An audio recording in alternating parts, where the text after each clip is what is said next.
বাংলাদেশের প্রত্যেকটি উপজেলায় এবং প্রত্যেকটি জেলায় আজকে আমাদের এই 1 ঘন্টার শান্তিপূর্ণ মানববন্ধন এবং স্মারকলিপি পেশ।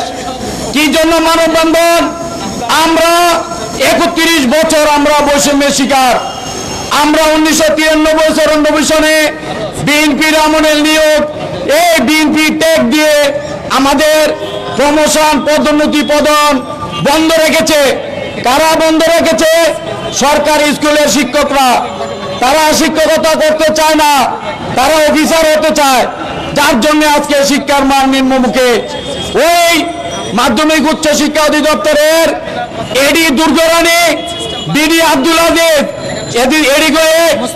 পতিত স্বৈরাচারের দোষর ওই আমাদের ডিজি যিনি রুটিন দায়িত্বে আছেন, উনিও জয় বাংলার লোক। শিক্ষা প্রশাসনে সর্বত্র জয় বাংলার লোক। যার জন্য আমরা যেহেতু বিএনপির আমলে নিয়োগ, আমাদের কোনো পদোন্নতি নাই, কোনো পদোন্নয়ন নাই। এই জনগণের সরকারের কাছে আমাদের আহ্বান, আজকে আমাদের এই কর্মসূচির মাধ্যমে আমরা আমাদের দাবি দাওয়াগুলো দিয়েছি। যদি দাবি দাওয়া মানা না হয়, আগামীতে আমরা অনির্দিষ্টকালের জন্য আমরা কর্মবিরতিতে যাব। আমাদের সাথে আছে বেসরকারি স্কুলের শিক্ষক, মাদ্রাসার শিক্ষক, কারিগরি শিক্ষক, একাডেমিক সুপারভাইজার, সহকারী মাধ্যমিক শিক্ষা অফিসার, থানা মাধ্যমিক শিক্ষা অফিসার, আরও সহ টোটাল মাধ্যমিক শিক্ষা অফিসাররা আজকে টোটাল মাধ্যমিক শিক্ষা পরিবার সারা দেশে 11টা থেকে 12টা পর্যন্ত মানববন্ধন এবং ইএনও এবং ডিসি মহোদয়কে স্মারকলিপি পেশ। জনগণের আকাঙ্ক্ষার সরকারের কাছে আমাদের দাবি, উপজেলা মাধ্যমিক শিক্ষা অফিসারদের 31 বছরের বৈষম্য কাটিয়ে আমাদেরকে জেলা শিক্ষা অফিসার এবং উপপরিচালক করা হোক। আর স্কুলের শিক্ষকদের স্কুলে ফিরিয়ে নেওয়া হোক। আর যে 117টা সরকারি মাধ্যমিক বিদ্যালয়ের প্রধান শিক্ষক খালি আছে, সেখানে বেসরকারি মাধ্যমিক বিদ্যালয়ের প্রধান শিক্ষককে চুক্তিভিত্তিক নিয়োগ দেওয়া হোক। মাননীয় সিনিয়র সচিব মহোদয়, উনিও চুক্তিভিত্তিক নিয়োগ। আমরা আশা করব জনগণের সরকার, জনগণের আকাঙ্ক্ষার সরকার আমাদের এই দাবি দাওয়াগুলো মেনে নেবে। নিশ্চয়ই এই সরকারকে আমরা শতভাগ সহযোগিতা করব।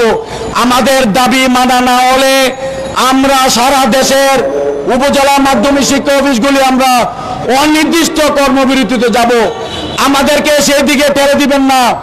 আমরা শিক্ষা মন্ত্রণালয় এবং এই সরকারকে অন করে, মনে প্রাণে অন করে, শিক্ষা প্রশাসন থেকে পতিত স্বৈরাচারের দোষর মহাপরিচালক, এডি মাধ্যমিক, ডিডি মাধ্যমিক, ডাইরেক্টর মাধ্যমিক সহ যারা 4 আগস্টে মাউসির সামনে জয় বাংলা স্লোগান দিয়ে বিক্ষোভ করেছে, তাদেরকে আমরা অবিলম্বে মাউসি থেকে অপসারণ চাই।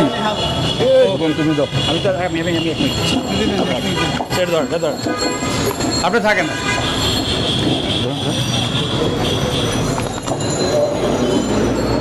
Our freedom and its daily sustenance are the color of blood and soul and sacrifice. Our sacrifice is a conscious one. It is in payment for the freedom that we are building. যে পিতা সন্তানের লাশ শনাক্ত করতে ভয় পায়, আমি তাকে ঘৃণা করি। যে শিক্ষক, বুদ্ধিজীবী, কবি ও কেরানি প্রকাশ্য পথে এই হত্যার প্রতিশোধ চায় না, আমি তাকে ঘৃণা করি। 8 জন মৃতদেহ চেতনার পথ জুড়ে শুয়ে আছে, আমি অপ্রকৃতস্থ হয়ে যাচ্ছি। 8 জোড়া খোলা চোখ আমাকে উন্মাদের মতো দেখছে, যা ইচ্ছা চাই তাই করব। কবিতা এখনই লেখার সময়। ইস্তাহারে, দেয়ালে, স্ট্যান্ড ছিলে রক্তচক্ষুর হাতকে প্রসারিত করে এখনই কবিতা লেখা যায়। এই মৃত্যু উপত্যকা আমার দেশ না, এই জল্লাদের উল্লাস মঞ্চ আমার দেশ না। আমি আমার দেশকে ফিরে কেড়ে নেব। সবাইকে অসংখ্য ধন্যবাদ।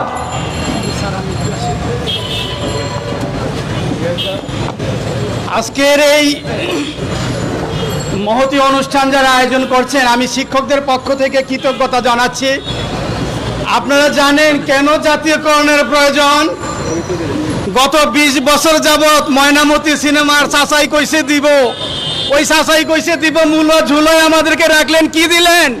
কেন জাতীয়করণের প্রয়োজন? আমার স্কুলে দপ্তরি 50 টাকা যদি বোনাস পাই, ঈদ বোনাস, আমি পাই 25 টাকা, তখন মনে চায় না চাকরি ছেড়ে দিয়ে, মাস্টারি ছেড়ে দিয়ে দপ্তরি হই? আপনারা কি বলেন? আপনারা মানেন এই কথা যে চাকরি ছেড়ে দিয়ে দপ্তরি হয়? ঘরের বউর চাইতে যদি কাজের মাসির দাম বেশি হয়, তাহলে ঘরের বউরা তেরা করে না, কখন তো দেখি। এমন একটা কঠিন অবস্থায় আছি, আমরা তো এমনি এমনি নিব না, কিছু দিয়ে নেব। আপনারা জানেন সাংবাদিক ভাইরা, আমার স্কুল বাড্ডা এলাকায় বসুন্ধরাতে 16 বিঘা জমি আছে। 16 বিঘা জমির দাম 1600 কোটি টাকা। ব্যারেক মুসলিম হাই স্কুল চালানোর পরে আরো 10টা স্কুল চালানো যাবে। বাংলাদেশের স্কুলগুলোতে যে সম্পদ আছে, যদি একজন দক্ষ লোকের হাতে দায়িত্ব দেওয়া হয় জাতীয়করণের জন্য, এই টাকা সরকার নেওয়ার পরে আরো 1000 স্কুল চালানো যাবে জাতীয়করণের মাধ্যমে। আমার কথা কি আপনারা বুঝতেছেন? কতগুলো অযোগ্য লোক বসে রেখেছে চেয়ারের মধ্যে দীর্ঘ 20 বছর যাবৎ। এই শিক্ষকদের টাকা চুরি করে, জনগণের টাকা চুরি করে বেগমপাড়া বানাইলেন। আমরা বেগমপাড়া বানাবো না, শান্তিতে ঘুমাবো আর নিশ্চিত ব্রেন নিয়ে ছাত্রদেরকে পড়াবো, জাতি গঠন করব। আমরা চুরি চামারি করব না, টিচাররা চুরি চামারি করে না। কত সমস্যা জাতিকে বলতে চাই। গভর্নিং বডির একটা সমস্যা আছে। সরকার চোর ডাকাত গুন্ডা পুলিশ ধরার জন্য অলিতে গলিতে র্যাব পাঠায়, পুলিশ পাঠায়, কোথাও যাওয়া লাগবে না। প্রত্যেকটা স্কুলে গিয়ে দেখেন গভর্নিং বডির যে কটা মেম্বার আছে, সব কয়টারে ধরেন। বাংলাদেশে চোর বদমাইশ থাকবে না, গুন্ডা বদমাইশ থাকবে না, সন্ত্রাসী থাকবে না। প্রত্যেকটা স্কুল কলেজ মাদ্রাসার মধ্যে গুন্ডা বদমাইশদেরকে কমিটির মেম্বার করা হয়েছে, সেখানে হানা দেন। আপনারা জানেন শিক্ষাঙ্গনে কোনো পদায়ন নাই। বছরের পর বছর মাস্টারি করি, একজন শিক্ষকের পদায়ন নাই, আমরা হেডমাস্টার হতে পারি না। কোথেকে ধরে ধরে ঘুষ খায়, লাখ লাখ টাকা ঘুষ খাওয়ার পরে একটা বসাই দিয়ে রাখছে, দুয়ে 4 হয়, হিসাব জানে না, ঠিকই হেডমাস্টার হয়। আপনারা জানেন অবসরের কোনো নীতিমালা নাই। কিছুদিন আগে শাহজাহান আলম সাজু 4% কর্তন করছে, আপনারা জানেন তো? মনে আছে? কি দরকার ছিল টাকা কর্তনের? আমাদের হাজার হাজার টাকা নিয়ে গেলেন, আমাদেরকে দেন না। একজন শিক্ষক অবসরে গেলে বছরের পর বছর চলে যায় কল্যাণ ট্রাস্টের টাকা পেতে, পেনশনের টাকা পেতে। সেই ব্রিটিশ আমলের নীতি দিয়ে আমাদেরকে পেনশন দেন। এত সমস্যা থাকবে না। আরেকটা সমস্যার কথা বলি, সাংবাদিক ভাইরা খেয়াল করেন, মিনিস্ট্রির অডিট নামে একটা ঝামেলা আছে। আপনারা জানেন মন্ত্রণালয়ের অডিটের কথা। একটা অডিটে গরিব শিক্ষকদের কাছ থেকে 1 মাসের বেতন নিয়ে যায়। গত 5 বছরে 2টা মিনিস্ট্রির অডিট আমরা ফেস করেছি। গত 5 বছরে একজন টিচারের কাছ থেকে 50 থেকে 60 হাজার টাকা অডিটররা নিয়ে গেছে। এই ধরনের পাগলা অডিটিং, এই ধরনের ভুয়া অডিটিং বন্ধ করতে হবে। যেই সমস্যাগুলোর কথা বলেছি আমি জাতিকে জানাতে চাই, সাংবাদিক ভাইয়েরা, জাতীয়করণ করলে এই ধরনের সমস্যা থাকবে না। শিক্ষকরা সম্মানে ফিরে আসবে, শিক্ষকরা মর্যাদা ফিরে আসবে, শিক্ষকরা সন্ধ্যাবেলা ঘরে কালো মলিন চেহারা নিয়ে যাবে না, আনন্দের চেহারাটুকু নিয়ে যাবে। আমরা জাতিকে দিতে চাই অনেক কিছু। আমাদেরকে অন্তত কিছু দেন, আমাদেরকে 25% দেন, আমরা 100% দিব। ধন্যবাদ সবাইকে।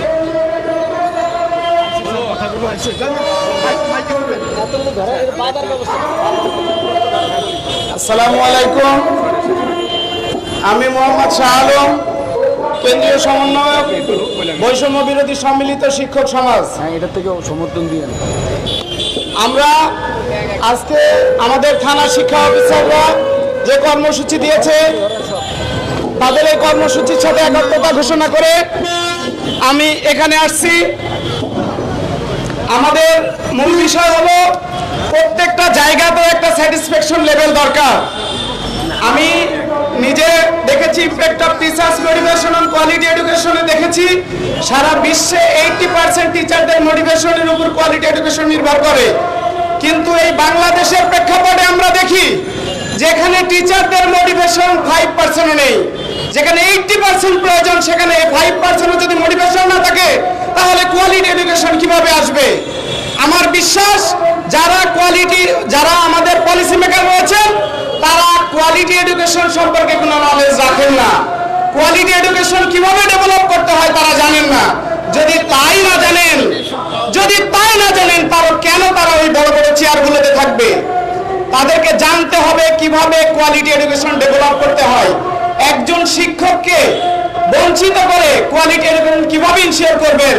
আমরা কিছুদিন আগে দেখেছি এনটিআরসির মাধ্যমে যে নিয়োগ বিজ্ঞপ্তি দেওয়া হয়েছে সেখানে 93,000 পদের এগেনস্টে মাত্র 26,000 আবেদন পড়েছে। হয়তোবা ওখানে কিছু আবেদনের প্রসেসে লিমিটেশন ছিল বটে, কিন্তু তারপরে সেটা ব্যাপক পরিমাণে হতে পারত। কিন্তু সেটা না হওয়ার পিছনে একটাই কারণ বলে মনে করি, এখানে টিচারদের মোটিভেশনের অভাব। আমরা লক্ষ্য করেছি কিছুদিন আগে এনটিআরসির মাধ্যমে নিয়োগ হয়েছে, যেখানে সেই উত্তরবঙ্গের টিচার সেই দক্ষিণবঙ্গে গিয়ে চাকরি করে, যেখানে 12,500 টাকা বেতন পাই, 1,000 টাকা বাড়ি ভাড়া। কি হাস্যকর টিচারদের নিয়ে! যেখানে একজন সচিবের কাজের কর্মচারীর জন্য 30,000 টাকা ভাতা নিতে পারেন, সেখানে একজন শিক্ষকের জন্য বেতন কিভাবে 12,500 টাকা নির্ধারণ করতে পারে, একটু ভাবতে অবাক লাগে। আমরা হ্যাঁ, এসিতে বসে এটা চিন্তা করলে চলবে না, মাঠে আসতে হবে। আমি কোয়ালিটি এডুকেশন ডেভেলপের ব্যাপারে বারবার বলতে চাই, এই জন্য কারণ হলো আমার দেশে যখন আমরা বলি পদ্মা সেতু হয়েছে, মেট্রো রেল হয়েছে, ফ্লাইওভার হয়েছে, ইঞ্জিনিয়ার গুলো বাইরের থেকে নিয়ে আসছে। কারণ এই দেশে কোয়ালিটি এডুকেশন ইনশিওর করার মতো শিক্ষককে তৈরি করা হয় নাই, শিক্ষককে মোটিভেশন দেওয়া হয় নাই, কোয়ালিটি পার্সনকে শিক্ষকতায় নেওয়া হয় নাই। সিস্টেম বানিয়ে রেখেছে এমন করে যেখানে যাদের মেধা বা বিসিএস এ যারা প্রথম হন তারা প্রশাসনে যান, পররাষ্ট্রে যান, আরেক জায়গায় যান, কারণ ওই জায়গায় অনেক সুবিধা আছে। অবৈধভাবে উপার্জনের অনেক সুযোগ রয়েছে। শুধু সুবিধা বললে তো বেতন তো সেই 22,000 টাকা বেসিকই, আহামারি পাওয়ার কিছু নেই। ওই জায়গাগুলোতে অনৈতিকভাবে যাওয়ার সুযোগ রয়েছে, কিন্তু তারা সেই অনৈতিকতার লোভে এই শিক্ষকতাতে না এসে অন্য জায়গায় যান। আর আমাদের যদি শিক্ষকদের জন্য আলাদা বেতন কাঠামো তৈরি করা হতো, শিক্ষকদের জন্য আলাদা সুবিধা নিশ্চিত করা হতো, তাহলে মেধাবীরা কিন্তু তাদের প্রথম চয়েসটা বিসিএস এর শিক্ষক হিসাবে দিতেন। কিন্তু আমাদের এই পলিসি সেভাবে তৈরি করেন নাই। আর আমাদের থানা শিক্ষা অফিসারদের সাথে একাত্মতা ঘোষণার কারণ হলো এই যে আমাদের প্রত্যেকটা জায়গাতে, আমি যদি আমার শিক্ষকের জায়গা থেকে চিন্তা করি, আমি নিজেই স্যাটিসফ্যাকশন না, বিকজ অফ এখানে আমার শুধুমাত্র 10 বছর পরে একটা প্রমোশন হয়েছে সিনিয়র শিক্ষক, তারপরে আর উপরে ওঠা সিঁড়ি নেই। সেখানে আমি স্যাটিসফ্যাকশন না, কেন আমার সিঁড়িটা বন্ধ করা হলো? আমি শিক্ষক, আমি নিজে পড়বো, নিজে গবেষণা করব, আমি শিক্ষকদেরকে পড়াবো। সিস্টেমটা কেন এমন করে রাখা হয়েছে? ক্লাস থেকে বের হয়ে আমাকে টিউশনির জন্য দাঁড়ে দাঁড়ে দৌড়াতে হয়, না হলে বাড়ি ভাড়া দিতে পারবো না, না হলে বাজার করে খাওয়াতে পারবো না, না হলে আমার সন্তানের জন্য লেখাপড়ার খরচ চালাতে পারবো না। কেন এভাবে তৈরি করা হয়েছে? শিক্ষকদের কাজ হবে নিজে গবেষণা করবেন, পড়াশোনা করবেন, শিক্ষার্থীদের পড়াশোনা করাবেন, শিক্ষার্থীদের শিখাবেন। সেই কারণে আমাদের শিক্ষকদের উচ্চতর বেতন কাঠামো অবশ্যই জরুরি। হয়তোবা অন্য পেশার মানুষগুলো সেটাকে অন্যভাবে মনে করতে পারেন। আপনার বিবেককে প্রশ্ন করুন। আপনার সন্তানকে স্কুলে পাঠান, তারপর আবার সন্তানটা নিয়ে কোচিংয়ে দৌড়াদৌড়ি করেন। কেন কোচিংয়ে 5,000 টাকা বেতন দিতে পারেন, স্কুলে বেতন দিতে আপনাদের ভালো লাগে না? স্কুলে বেতন না দিয়ে আপনি কোচিংয়ে 10,000 টাকা বেতন দিতে পারেন, টিউশনি টিচারকে আপনি 20,000 টাকা সম্মানী দিতে পারেন। আমি নিজে দেখেছি, আমি এখানে ঢাকার Wills Little Flower School and কলেজের শিক্ষক। আমার আত্মীয় স্বজন বা নিজের পরিবারে অনেকগুলো শিক্ষক রয়েছে। আমার ওয়াইফ ভিকারুন্নেসার শিক্ষক, আমার বড় ভাই আইডিয়াল স্কুল অ্যান্ড কলেজের শিক্ষক। বিধায় ঢাকা শহরের প্রাণ কেন্দ্রে বড় 3টা প্রতিষ্ঠান আমার পরিবারের ভিতরেই। বিধায় তাদের ভিতরে কি রয়েছে সেটা আমার আলাদা করে বলতে হয় না। কিন্তু প্রত্যেকটা জায়গাতে এই ভালো প্রতিষ্ঠানে থাকার পরেও এই কাকরাইল, সেগুনবাগিচা এলাকার বাড়ি ভাড়া যখন 30 থেকে 40,000 টাকা, আর শিক্ষকের বেতন যখন তার থেকে কম, তখন ওই শিক্ষকের টিউশনি বন্ধের আইন করে মাথায় বাড়ি দিয়ে আপনি টিউশনি বন্ধ করাতে পারবেন না। আপনি যদি এমন পলিসি তৈরি করতে পারেন, শিক্ষকদের জন্য আলাদা বেতন কাঠামো হবে, শিক্ষকের কাজ হবে শুধু পাঠদান করা এবং নিজে পড়াশোনা করা, নিজে গবেষণা করা, তাহলে কোয়ালিটি এডুকেশন ইনশিওর হবে। কোনো অভিভাবককে সন্তানকে নিয়ে কোচিংয়ে দৌড়াদৌড়ি করতে হবে না। আর স্যারদের যে ব্যাপারটা বলছিলাম যে আমার যেহেতু উচ্চতর সহকারী শিক্ষক হিসাব থেকে সিনিয়র শিক্ষক যাওয়ার সুযোগ হয়েছে একটা, তাতে আমি স্যাটিসফ্যাকশন না। আর এনারা এক পদেই জীবন চলে যাবে, তা কেমন করে হয়? এনাদেরও পদোন্নতির ব্যবস্থা থাকবে এবং শিক্ষা কমিশন গঠন করে কিভাবে শিক্ষা ডেভেলপ করা যায় আমি সেটার জন্য অনুরোধ জানাবো। শিক্ষা কমিশন গঠন করবেন এবং যারা শিক্ষা নিয়ে গবেষণা করেছেন তারা থাকবেন। কে সচিব, কে মন্ত্রী, কে উপদেষ্টা, কে কি আমি সেটা বলতে চাই না যে এই কমিশনে কারা থাকবেন। এই কমিশনে থাকার যোগ্যতা রাখেন তারা যারা শিক্ষা নিয়ে গবেষণা করেছেন, শিক্ষা নিয়ে পিএইচডি করেছেন, শিক্ষা নিয়ে 2টা প্রকাশনা রয়েছে, এরকম মানুষগুলো এখানে থাকবে। তারা চিন্তা করতে পারবে কাদেরকে কোথায় দিলে কিভাবে ডেভেলপ করা যাবে, এই চিন্তা করে। আর এই যে পদোন্নতি আপনি পরবর্তীতে কি করবেন, কাকে নেবেন সেটা আমি বলতে চাচ্ছি না। আমি যেটা বলতে চাচ্ছি, আমি কেন একটার ভিতরে সীমাবদ্ধ থাকবো? এই মানুষগুলো বছরের পর বছর, যুগের পর যুগ একই পদে রয়েছে, তাদেরও পদোন্নতি দরকার। তাদের যদি পদোন্নতি না থাকে মেন্টাল স্যাটিসফ্যাকশনটা কোথা থেকে আসবে? পদোন্নতি তো মোটিভেশনের একটা পার্ট। মোটিভেশন না দিলে কোনো জায়গাতেই ভালো কিছু পাওয়া যাবে না। সেই কারণে আমরা এটা প্রত্যাশা করি। আমরা বৈষম্য বিরোধী সম্মিলিত শিক্ষক সমাজ গত 9 তারিখে বাংলাদেশের 64টা জেলায় স্মারকলিপি দিয়েছি শিক্ষা প্রতিষ্ঠান জাতীয়করণ করার জন্য। এই জাতীয়করণ করা হলে এই মুহূর্তে একটা কাজ হবে, সেটা হলো আমাদের মানসিকতার জায়গা থেকে আমি কিছুটা অ্যাচিভ করতে পারবো। সেই জায়গাটার কথা যদি বলি, আমরা যখন দেখি সরকারি চাকরিতে পিয়ন নিয়োগ হবে, আমরা মাস্টার্স পাশের ব্যক্তিরা ওই জায়গায় আবেদন করি, কিন্তু এখন দেখছি শিক্ষক পদে আর আবেদন করছে না, 8ম শ্রেণী পাশের যোগ্যতাতেও মাস্টার্স পাশ আবেদন করছে। কারণ ওটা জাতীয়করণভুক্ত চাকরি, ওটা সরকারি চাকরি। শিক্ষা ব্যবস্থা যদি সরকারিকরণ হয় তাহলে এখানে এই মুহূর্তে মেধাবী যারা তারা এই জায়গায় আসবে। এই প্রত্যাশা থেকে দ্রুততম সময়ের ভিতরে জাতীয়করণের প্রত্যাশা করছি এবং পরবর্তী বাজেটের ভিতরেই পরিকল্পনা করে কমিশন গঠনের মাধ্যমে শিক্ষা কমিশন গঠন করে শিক্ষা ডেভেলপ করা, কোয়ালিটি এডুকেশন নিশ্চিত করা, বাংলাদেশের যেন ইঞ্জিনিয়ার এমন পয়দা হয় যাতে বাইরে থেকে ইঞ্জিনিয়ার নিয়ে আসার প্রয়োজন না পড়ে, এরকম শিক্ষা ব্যবস্থা যেন তৈরি হয়, সেই প্রত্যাশা করে আমি আমার বক্তব্য শেষ করছি। আল্লাহ হাফেজ, আসসালামু আলাইকুম।